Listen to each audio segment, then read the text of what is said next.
Hello, cellos. We're going to talk about thumb position today. And thumb position is when we use our thumb to play on the cello. And we don't put it down like this, but we use this part of the thumb to push the strings down.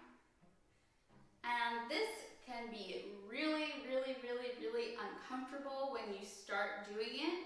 So really limit your time when you're first learning thumb position so that you give both your skin and your muscles time to heal and adjust to this really new thing. I know that when I was playing the cello, I really struggled with thumb position when I first learned it, and I ended up really hurting myself really badly. So not to say that you'll do this, but just a warning, take it easy, take it slow, take breaks when you do it. And I'm going to give you some tips today on how to learn thumb position correctly so that you don't hurt yourself. So usually when we're learning thumb position, it's because we want to go higher up on the cello. And the place that most people start, which is a very good idea to start here, is with the harmonics on the D and A string. And it's these harmonics that we use to tune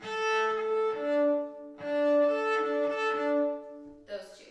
And instead of playing it with our third finger, we are going to put our thumb in kind of a sideways thumb position, and we're going to lay it down. And somebody taught me this really cool tip.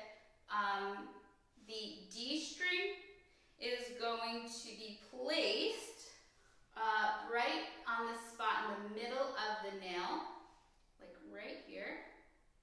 Maybe it's right there. And the A string is going to go right around where your knuckle is. And eventually, just like the calluses on your fingers, you will develop a small callus here, and that will make thumb position much easier. So once you develop that callus, it's not going to hurt your skin so much. So the first things first, lay your thumb, don't press down yet, just across the A and the D string on those harmonics.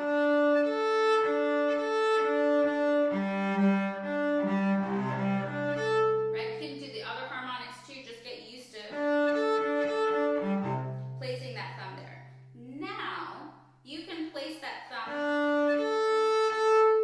a little bit further down. It is not going to sound good. In fact, it will sound terrible, but this is just to help strengthen your muscles. So, I have this kind of square shape here, these angles here, right? My arm is not down. I need this weighted leverage. I'm pushing the string halfway down, not all the way down to the fingerboard, just halfway.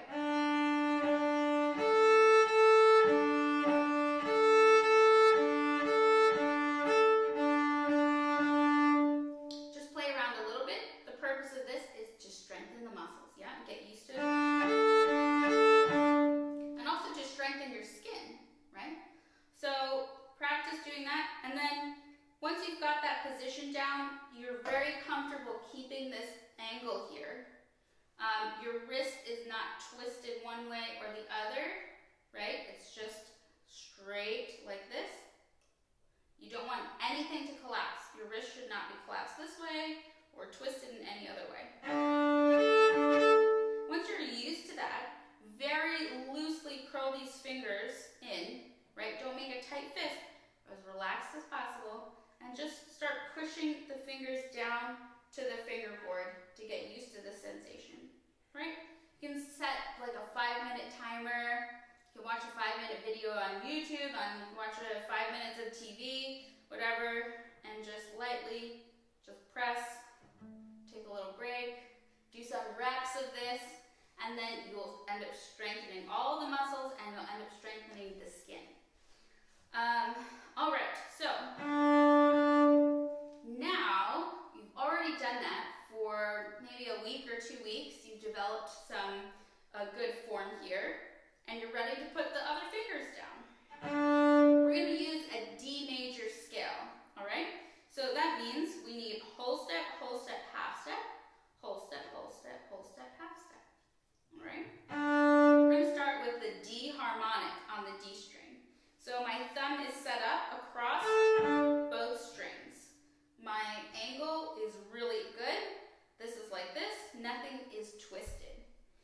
I'm going to play with the first note, D.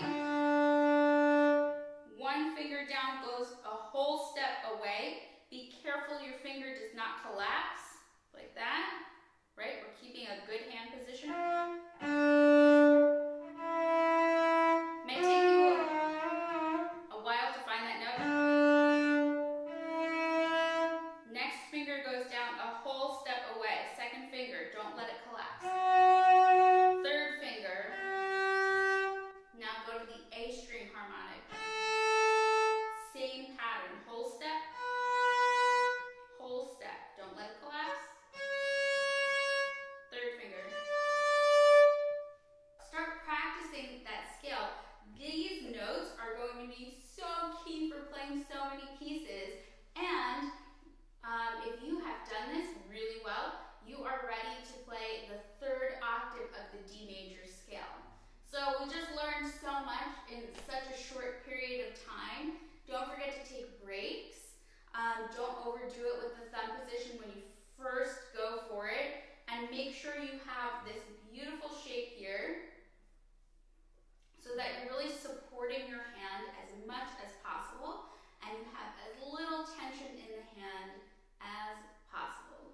So I hope you learned a lot from this video. We will go over a 3-octave D major scale because I know a lot of you really need this for auditions and for playing really cool pieces. So happy practicing, and let me know if you have any questions.